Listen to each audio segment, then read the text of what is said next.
నమస్కారం, welcome to Suman TV. నేను గీతాంజలి. 2025వ సంవత్సరం వచ్చేసింది. మరి ద్వాదశ రాశుల్లో జన్మించిన వారి జాతక ఫలితాలు ఏ విధంగా ఉండబోతున్నాయి? మెరుగైన ఫలితాల కొరకు ఎటువంటి పరిహారాలు వారు చేసుకోవాలి? మంచిగా ఉన్న రాశులు ఏవి, అంటే మంచి ఫలితాలను ఇచ్చేటువంటి రాశులు ఏ ఉన్నాయి, అలాగే చెడు ఫలితాలు ఏ రాశులు వారు అందుకోబోతున్నారు? ఈ వివరాలన్నీ ఇవాళ వీడియోలో నేను మీకు వివరిస్తాను. వివరించేందుకు ప్రస్తుతం మనతో పాటు ఉన్నారు ప్రముఖ జ్యోతిషులు బ్రహ్మశ్రీ నందిభట్ల శ్రీహరి శర్మ గురువు గారు. వారితో మాట్లాడదాం. గురుగారు నమస్కారం అండి. వాగర్థ వివ సంపృక్తౌ వాగర్థ ప్రతిపత్తయే జగతః పితరౌ వందే పార్వతీ పరమేశ్వరౌ. సదాశివ సమారంభాం శంకరాచార్య మధ్యమాం అస్మదాచార్య పర్యంతం వందే గురు పరంపరాం. ఆదిత్యాయ చ సోమాయ మంగళాయ బుధాయ చ గురు శుక్ర శనిభ్యశ్చ రాహవే కేతవే నమః. శృంగేరి జగద్గురు పీఠాధిపతులకి, కంచి పీఠాధిపతులకి నమస్కారములు తెలియచేసుకుంటూ కార్యక్రమాన్ని ప్రారంభిద్దాం. వీక్షించేటువంటి సుమన్ టీవీ ప్రేక్షకులకి గమనిక, ఇప్పుడు మనం చెప్పుకోబోయేటువంటి రాశి ఫలాలు ఏవైతే ఉన్నాయో అవన్నీ కూడా ఆంగ్ల నూతన సంవత్సర గమనాన్ని దృష్టిలో పెట్టుకొని జనవరి 1వ తారీఖు నుంచి డిసెంబర్ 31వ తారీఖు వరకు మాత్రమే ఉన్నటువంటి గ్రహాల స్థితిగతులను బట్టి వివిధ రాశుల వారికి ఏ విధంగా ఉండబోతుందో తెలుసుకుందాం. మనకు సాంప్రదాయానుసారంగా వచ్చేటువంటి ఉగాది నుంచి ప్రారంభమయ్యే రాశి ఫలితాలని, అనగా వచ్చే విశ్వావసునామ సంవత్సరానికి సంబంధించి ఉగాది ప్రారంభమయ్యడానికి అంటే ముందుగా మళ్ళీ ఆ యొక్క ఉగాది సందర్భంగా మళ్ళీ వివిధ రాష్ట్రాల వారికి సంబంధించి రాష్ట్ర ఫలితాలు ఇవ్వడానికి ప్రయత్నం చేస్తాను. కాబట్టి ఇటువంటి దాంట్లో ప్రపంచమంతా అంగీకరిస్తున్నటువంటిది 2025 నూతన సంవత్సరం. అదేవిధంగా మనము కూడా ఆంగ్ల నూతన సంవత్సరం అనేటువంటి భావనతో ఈ యొక్క కార్యక్రమం చేస్తున్నాం. అదే ఉగాది నాడైతే మార్చి 29వ తారీఖు నుంచి మళ్ళీ 2026, 28 వరకు ఉండేటువంటి గమనం వరకు ఉండేది చెప్పేటువంటిది. అవి మనం మరియు వీడియోలో తెలియజేసుకుందాం. అదే అడగబోతున్నాను గురుగారు. అంటే సాధారణంగా ఒకటే ప్రశ్న అడుగుతారు, ఉగాది కదా అసలు చెప్పాలి జాతక ఫలితాలు అనేవి, ఈ లోపు ఏంటి అంటే ఒక సాంప్రదాయంగా అది కొనసాగిపోతుంది. అంటే మనకేమని చెప్పబడింది అంటే, ధర్మం ఏం చెప్పబడింది శాస్త్రంలో అంటేనమ్మా, ప్రపంచమంతా ఏది ఒక విషయం గురించి ఒక తాటి మీద ఉంటుందో అది ధర్మమే కూర్చుంటుంది, శాస్త్రమే కూర్చుంటుంది. ఇక మరి ద్వాదశ రాశుల వారి జాతక ఫలితాలు తెలుసుకుందాం. ముందుగా గ్రహస్థితులు ఏ విధంగా ఉన్నాయో తెలియచేస్తారా? జనవరి 1, 2025 నుంచి. ఇక గ్రహస్థితిలోకి గనక గమనించుకున్నట్లయితే ముఖ్యంగా గురువు 9th మే వరకు కూడాను ఈ వృషభ రాశిలో సంచారం చేస్తున్నాడు. 9th మే నుంచి మిథున రాశిలోకి సంచారం, 9th మే నుంచి సెప్టెంబర్ 27వ తారీఖు వరకు. ఇక సెప్టెంబర్ 28 నుంచి నవంబర్ 11వ తారీఖు వరకు కర్కాటక రాశిలో. ఇక నవంబర్ 12వ తారీఖు నుంచి డిసెంబర్ 28 వరకు కర్కాటక రాశిలోనే వక్రీకరించే స్థితి పొంది ఉండడం. ఇక శని భగవాన్ల వారిని కనుక చూసుకున్నట్లయితే 15 ఏప్రిల్ వరకు కుంభరాశిలో సంచారం చేస్తున్నారు. 16 ఏప్రిల్ నుంచి అక్టోబర్ 9వ తారీఖు వరకు మీనరాశిలో సంచారం. ఈ మధ్య కాలంలో జూలై 8వ తారీఖు నుంచి వక్రీకరించి మీనరాశిలోనే సంచారం చేస్తున్నాడు. అలాగే అక్టోబర్ 10వ తారీఖు నుంచి కుంభరాశిలో సంచారం చేస్తూ వక్రీకరించి కుంభరాశిలో.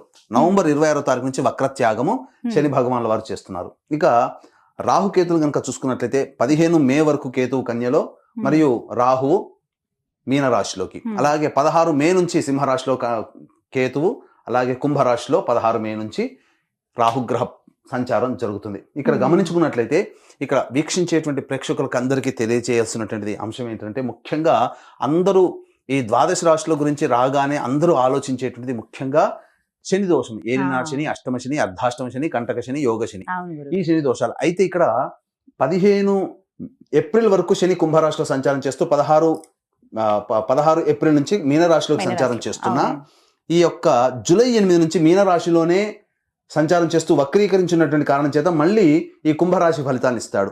అక్టోబర్ 10న కుంభరాశిలోనే వక్రీకరించి ఉన్నటువంటి స్థితిగతుల చేత ఏమవుతుంది, మళ్ళీ మకర రాశి ఫలితాన్ని శని భగవానులు ఇస్తారు. కాబట్టి అర్థం చేసుకోవాల్సినటువంటి అంశం ఏంటంటే, ఎవరికి కూడాను ఈ సంవత్సరం శని భగవానుడు యోగదాయకంగా పూర్తిగా లేడు.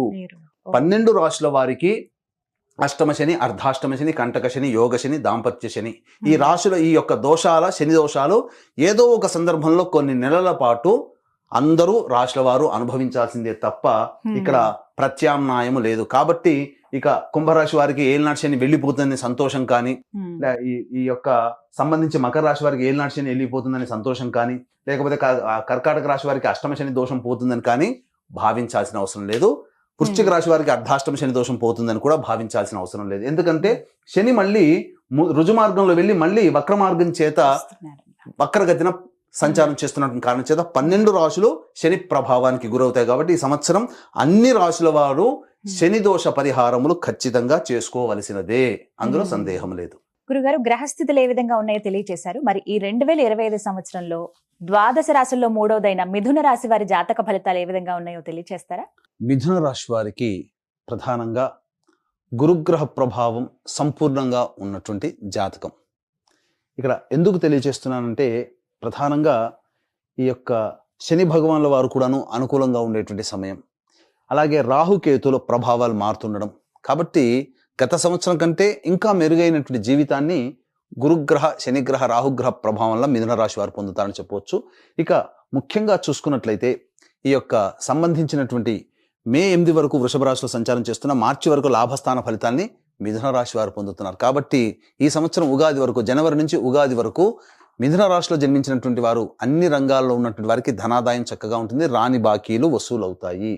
ఇక మే 9 నుంచి సెప్టెంబర్ 27 వరకు మిథున రాశిలో సంచారం చేస్తున్నటువంటి ఈ కారణం చేత కొద్దిగా చేస్తున్నటువంటి పనులలో ఒడిదుడుకులు అనేటువంటివి ఉంటాయి. కాబట్టి ఈ సమయం కాస్త జాగ్రత్తగా ఉండండి. ఓవర్ వెయిట్ పెరిగేటువంటి అవకాశాలు, ఒబేసిటీ ప్రాబ్లమ్స్తో బాధపడడం మిథున రాశి వారు గమనించదగినటువంటి విషయం. ఇక సెప్టెంబర్ 20 నుంచి నవంబర్ 11 వరకు కర్కాటక రాశిలో సంచారం చేస్తున్నటువంటి కారణం చేత మార్చి వరకు మళ్ళీ ఎటువంటి స్థితిగతులు ఉన్నాయో మళ్ళీ సెప్టెంబర్ నుంచి నవంబర్ 11 వరకు కూడాను అలాగే ఈ సంబంధించినటువంటి పరిస్థితులు ఉంటాయి. కాబట్టి ఓవరాల్గా చూసుకుంటే ఒక 4-5 నెలలు అనుకూలంగా ఉండడం, 5-6 నెలలు అనుకూలంగా లేకపోవడం మిథున రాశి వారికి గురుగ్రహ ప్రభావం చెప్పవచ్చు.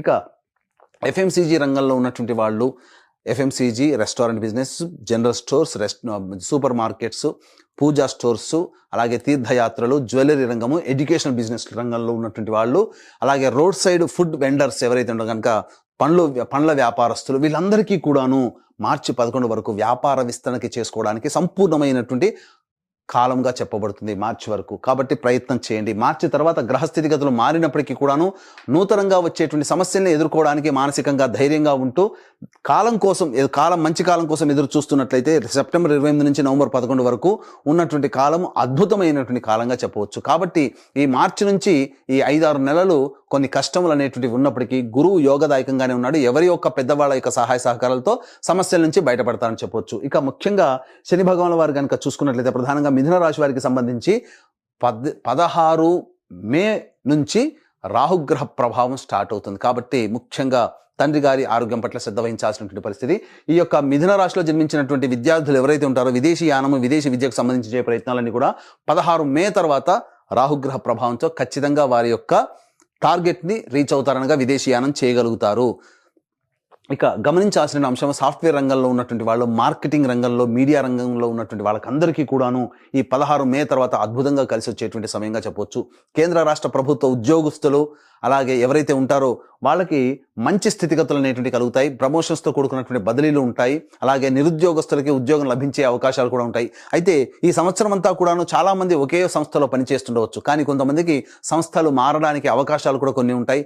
అవసరం ఏ సమయంలో సంస్థలు మారాలి అనేటువంటి విషయాన్ని కనుక చూసుకున్నట్లయితే మార్చి 13 నుంచి మే 12 తారీఖు వరకు ఉన్నటువంటి సమయం ఏదైతే ఉందో అద్భుతమైనటువంటి సమయం సంస్థలు మారడానికి, లేదా నూతన ఉద్యోగ ప్రాప్తికి, లేదా సంస్థలోనే ఉన్నత బాధ్యత కలిగినటువంటి పొజిషన్లో రావడానికి మార్చి 13 నుంచి మే 12 తారీఖు వరకు ఉన్నటువంటి సమయంగా చెప్పవచ్చు. మళ్ళీ అటువంటి సమయం ఎప్పుడు వస్తుంది?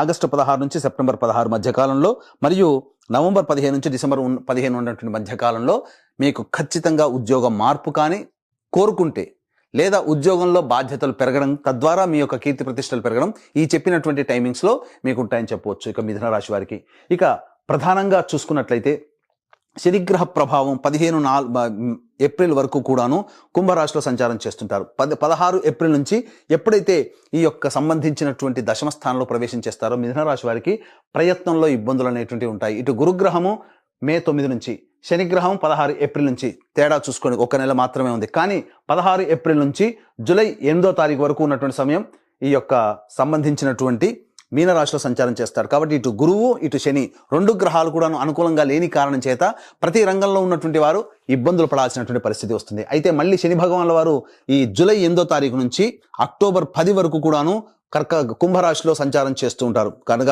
నవంబర్ 26వ తారీఖు వరకు కూడాను మొత్తం కూడా మీనరాశిలో వక్రీకరించి ఉన్న, కుంభరాశిలో వక్రీకరించిన జూలై 8వ తారీఖు నుంచి నవంబర్ 26వ తారీఖు వరకు కుంభరాశి ఫలితాలనే మీకు ఇవ్వబోతున్నాడు. కాబట్టి ఏం జరుగుతుంది ఇక్కడ? ప్రధానంగా శని రాహుల యొక్క ప్రభావం కూడా ఉంటుంది.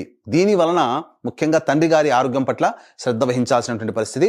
కంటక శని దోష ప్రభావం నుంచి బయటపడి మళ్ళీ ఈ సంబంధించిన శనిగ్రహ ప్రభావం, రాహుగ్రహ ప్రభావంలో ఏవైతే ఉంటాయో ఈ 16 ఏప్రిల్ తర్వాత ముఖ్యంగా గమనించాల్సిన అంశం ఏంటంటే న్యాయవాద సంబంధమైనటువంటి విషయాలు ఏవైతే ఉంటాయో అవన్నీ కూడా కొలిక్కి వస్తాయి. కూర్చొని పరిష్కరించుకుంటారు సమస్యలు. కోర్టు సమస్యలు తీరడానికి అవకాశం ఈ యొక్క సంబంధించినటువంటి ఉంటుంది ఈ యొక్క సమయంలో. అయితే ఈ సంబంధించినటువంటి రాజకీయ రంగంలో ఉన్నటువంటి ప్రముఖులు లేదా రాజకీయ రంగంలో పదవి కోసం ఎదురు చూసేటువంటి వాళ్ళు ఈ యొక్క మిథున రాశిలో జన్మించిన వాళ్ళు ఎవరైతే ఉంటారో ప్రధానంగా ఈ సంబంధించినటువంటి 15 ఏప్రిల్ నుంచి అనగా 16 ఏప్రిల్ నుంచి శని మారుతున్నాడు, కంటక శని దోష ప్రభావం. అయితే జూలై 8 నుంచి గమనించుకోవాల్సిన అంశం, చాలా జాగ్రత్తగా వినండి. జూలై 8వ తారీఖు నుంచి మళ్ళీ గురువు కూడా అనుకూలంగా ఉండేటువంటి సమయం ఎప్పుడు, ఈ సంబంధించినటువంటి సెప్టెంబర్ 28 నుంచి నవంబర్ 11.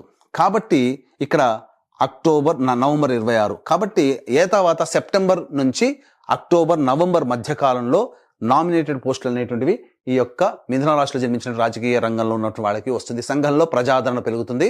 ఇక మీడియా రంగంలో ఉన్నటువంటి వాళ్ళు, సినీ రంగంలో ఉన్నటువంటి వాళ్ళకి సామాన్యమైనటువంటి ఆదాయం ఉంటుంది. Printing, electronic media, social media, అలాగే ఈ సంబంధించినటువంటి 24 క్రాఫ్ట్స్లో పనిచేసేటువంటి వాళ్ళు, మరియు సంగీతము, నాట్యము ఇలాంటి రంగంలో ఉన్నటువంటి వాళ్ళకందరికీ కూడాను సామాన్యమైనటువంటి ప్రజాదరణ, అలాగే సామాన్యంగా ధనాదాయం ఉంటుంది. కాబట్టి కొత్త ప్రాజెక్టులు సైన్ చేసేటప్పుడు ఆచితూచి స్పందించి పెద్దల సహాయ సహకారాలు, పెద్దల ఆలోచనలతో కనుక ముందుకెళ్తేనే మీకు మంచి జరుగుతుందని చెప్పవచ్చు. ఇక ఈ సంబంధించినటువంటి ఇంతకుముందు విద్యార్థులకి అనుకూలమైనటువంటి స్థితి, చక్కగా ఉత్తీర్ణత శాతంతో పాస్ అవుతారు. విదేశీ స్థితిగతులు అనేటువంటి ఉంటాయి. ఉన్నత విద్యని ఈ సంవత్సరంలో చేపట్టబోతారు మిథున రాశిలో జన్మించినటువంటి వాళ్ళు. ఇక ప్రధానంగా సంబంధించినటువంటి చూసుకున్నట్లయితే ఈ సంబంధించినటువంటి మిథున రాశిలో జన్మించినటువంటి రైతులు ఎవరైతే ఉంటారో వాళ్ళకి సాధారణమైనటువంటి లాభము ఉంటుంది. కాబట్టి నూతన పంటలు అనేటువంటి వేయకుండా సాధారణ పంటలు వేసుకుంటూ మీరు ఎక్కువ నష్టపోకుండా చూసుకునే బాధ్యతగా మీరు గుర్తించాలి. ఇక సంబంధించినటువంటి లాయర్ రంగంలో ఉన్నటువంటి వాళ్ళకి ప్రమోషన్స్ కోసం అయితే, ఏదైనా పదవి కోసం ఆశిస్తున్నటువంటి చేసినట్లయితే కొంత భంగపాటు తప్పదనేటువంటి విషయాన్ని గమనించుకోవాలి. రియల్ ఎస్టేట్ రంగంలో ఉన్నటువంటి వారు ఉన్నటువంటి ప్రాజెక్టులనే కంటిన్యూ చేసుకుంటూ ఉండడం, కొత్త ప్రాజెక్టుల కోసం అప్పులు తెచ్చి ఆ యొక్క ప్రాజెక్టులు ముందుకు సాగకపోవడం వల్ల మీ యొక్క డబ్బులు మీరు కోల్పోతారు. తద్వారా ఇబ్బందికర పరిస్థితులు రియల్ ఎస్టేట్ రంగంలో ఉన్నటువంటి వాళ్ళకి ఉంటాయని చెప్పవచ్చు. ఇక ఎలక్ట్రానిక్ అండ్ ప్రింటింగ్ మీడియాలో ఉన్నటువంటి వాళ్ళు, అలాగే ఈ కరెంటు సంబంధించినటువంటి వ్యాపార వృత్తులు ఎవరైతే ఉన్నారో వాళ్ళు జాగ్రత్తలు పాటించండి. ముఖ్యంగా ఎడిబుల్ ఆయిల్స్, స్టీల్ రంగము, అలాగే చర్మం సంబంధమైనటువంటి పరిశ్రమల్లో, తోలు పరిశ్రమల్లో ఉన్నటువంటి వాళ్ళు, అలాగే కింది స్థాయి ఉద్యోగస్తులు ఉన్నటువంటి వాళ్ళకి ఆశించిన మేర ఫలితాలు కలగకపోగా కొన్ని ఇబ్బందికర పరిస్థితులు అనేటువంటి ఉంటాయి. కాబట్టి జాగ్రత్తలు పాటించండి. ఇక ముఖ్యంగా ఈ యొక్క అక్టోబర్ 10వ తారీఖు నుంచి కుంభంలో వక్రీకరించినటువంటి కారణం చేత మిథున రాశి వారికి అష్టమ శని దోష ప్రభావము అనేటువంటిది ఉంటుంది. చూడండి, మిథున రాశి వారికి శని, కంటక శని దోష ప్రభావం, అష్టమ శని దోష ప్రభావం కూడా జూలై 8 నుంచి అక్టోబర్ 10 నుంచి నవంబర్ 26వ తారీఖు మధ్య కాలంలో ఉంటుంది. కాబట్టి ఈ శని ప్రభావం నుంచి బయటపడేటువంటి ప్రయత్నం చేసుకోవాలి. ముఖ్యంగా ఈ యొక్క మిథున రాశిలో జన్మించినటువంటి స్త్రీలు సాధారణమైనటువంటి జీవితాన్ని పొందుతారు. దాంపత్య సౌఖ్యము ఉంటుంది. బాధ్యతలు సాధారణంగా ఉంటాయి, కానీ ఫలితం అనగా శ్రమకు తగ్గినటువంటి ఫలితాన్ని పొందలేకపోవడం, కుటుంబ సభ్యుల యొక్క ఆదరణ అంతగా లేకపోవడం వల్ల కొంత మానసిక వ్యధకి లోనైనటువంటి అవకాశాలు ఉంటాయని చెప్పవచ్చు. కాబట్టి జాగ్రత్తలు పాటించండి. వివాహం కావాల్సినటువంటి అబ్బాయిలు, అమ్మాయిలు ఎవరైతే ఉంటారో మే 9 నుంచి సెప్టెంబర్ 27 మధ్యకాలంలో ఉన్నటువంటి సమయం వివాహము నిశ్చయం అవుతుంది, అందులో సందేహం లేదు. ఇక ముఖ్యంగా గమనించుకోవాల్సింది ఏంటంటే అక్టోబర్ 10 నుంచి నవంబర్ 26 మధ్యకాలంలో వివాహము నిశ్చయమై దాంపత్యంలో ఉంటారు అని చెప్పవచ్చు. ఇదంతా కూడాను ఈ యొక్క గురు శని రాహుకేతుల గ్రహ ప్రభావం మీ యొక్క జీవితంలో ఏర్పడబోయేటువంటి సంఘటనలు. ఈ 2025వ సంవత్సరం ముఖ్యంగా గతం కంటే కొంత మెరుగ్గా ఉంటుంది తప్ప ఊహించినంత, ఆశించినంత మెరుగైన ఫలితాలు అనేటువంటివి ఉండబోవు. కాబట్టి మిథున రాశి వారు ఏమాత్రం కూడా కలత చెందకుండా దైవానుగ్రహాన్ని పొందే ప్రయత్నం చేయండి. ముఖ్యంగా రాహుకేతుల యొక్క ప్రభావము మీ జీవితంలో కొన్ని మార్పులు వస్తాయి. కాబట్టి రాహుకేతులు మాయాగ్రహాలు. కాబట్టి మీరు వాస్తవాన్ని దృష్టిలో పెట్టుకొని మీ ప్రయత్నం, ధైర్యంతో మీరు కనుక ముందడుగు వేసినట్లయితే రాహుకేతులు ఇచ్చేటువంటి దుష్ప్రభావాలు ఏవైతే ఉంటాయో మీ ధైర్యం ముందు అవి ఓడిపోతాయి. కాబట్టి మొక్కవోని ధైర్యంతో, ఆత్మవిశ్వాసంతో మీరు ప్రయత్నం చేసే అన్ని ప్రయత్నాలు కూడాను విడవకుండా ఆశాంతం మీరు ముందుకు సాగండి. ఈ మిథున రాశిలో జన్మించినటువంటి వాళ్ళు, అన్ని రంగాల్లో ఉన్నటువంటి వాళ్ళు, వాళ్ళకందరికీ కూడాను శుభ పరిణామాలు చోటు చేసుకుంటాయి. అయితే ముఖ్యంగా గమనించుకున్నట్లయితే ఈ యొక్క మిథున రాశిలో జన్మించినటువంటి వివాహం కాని స్త్రీ పురుషులు ఎవరైతే ఉంటారో వారి యొక్క ఈ సంబంధించినటువంటి ఈ జాతకంతో పాటు మీ తల్లిదండ్రుల జాతకము, మీ తోడబుట్టిన వాళ్ళ జాతకము, లేదా వివాహం అయితే భార్యాభర్తల యొక్క జాతకము,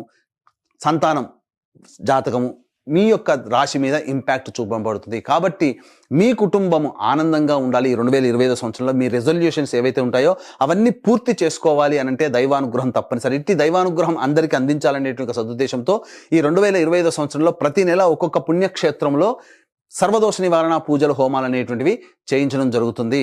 అలాగే దీనికి శ్రీకారం జనవరి 13వ తారీఖు రోజున శ్రీకాళహస్తిలో కానీ శ్రీశైల క్షేత్రంలో కానీ శ్రీకారం చుట్టుతున్నాం. ప్రతి నెల ఒక్కొక్క పుణ్యక్షేత్రంలో జరపబడుతుంది. మీ కుటుంబ సభ్యుల గోత్రనామాలు నమోదు చేసుకోవచ్చు. అవకాశం ఉన్న వాళ్ళు కార్యక్రమం తదనంతరం కాంటాక్ట్ చేసి రిజర్వేషన్ వివరాలు తెలుసుకోవచ్చు.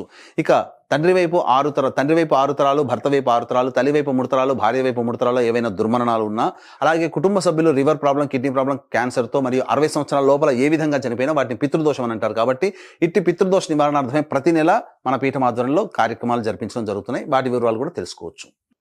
చక్కగా వివరించారండి. మిథున రాశి వారికి ఎలా ఉంటాయి జాతక ఫలితాలు, అంటే ఏ ఏ రంగాల్లో ఉన్న వారికి ఎలా ఉంటాయో వివరించారు. అయితే అన్ని రంగాల వాళ్ళు శుభ ఫలితాలు అందుకోవాలంటే గనక వాళ్ళు ఎటువంటి పరిహారాలు చేసుకుంటే మంచిదండి? ఎందుకంటే శని ప్రభావం కూడా ఈ సంవత్సరం అన్ని రాశుల పైన ఉంటుందన్నారు. అదేవిధంగా మిథున రాశి వారి పైన కూడా. మరి పరిహారాల విషయం ప్రతిరోజు కూడాను దుర్గా కవచము, రుద్ర కవచము ఈ మిథున రాశిలో జన్మించినటువంటి వాళ్ళు రోజుకి 3 సార్లు పఠించాలమ్మా. ఇక తరచూ దుర్గాదేవి ఆలయాన్ని గనక సందర్శన చేసుకుంటే ప్రదోషకాల సమయంలో వాళ్ళ సమస్యలు అమ్మవారు దగ్గరుండి తీరుస్తుందని చెప్పవచ్చు. ఇప్పుడు చెప్పినటువంటి ఫలితాల కంటే విభిన్నంగా మీ యొక్క జీవితం ఉన్నట్లయితే మీ యొక్క జన్మజాతకంలోని నడుస్తున్నటువంటి దశాంతర దశల గ్రహ ప్రభావాలు కావున దగ్గరలోని మంచి ఉపాసనా పరులైనటువంటి జ్యోతిషుని సంప్రదించి వారి సలహాలు, సూచనలు కనుక పాటించినట్లయితే మరింత మెరుగైనటువంటి జీవితాన్ని పొందుతారని ఆశిస్తూ సర్వం శ్రీ ఉమామహేశ్వర పరబ్రహ్మార్పణమస్తు. చక్కగా వివరించారు గురుగారు. నమస్కారం అండి.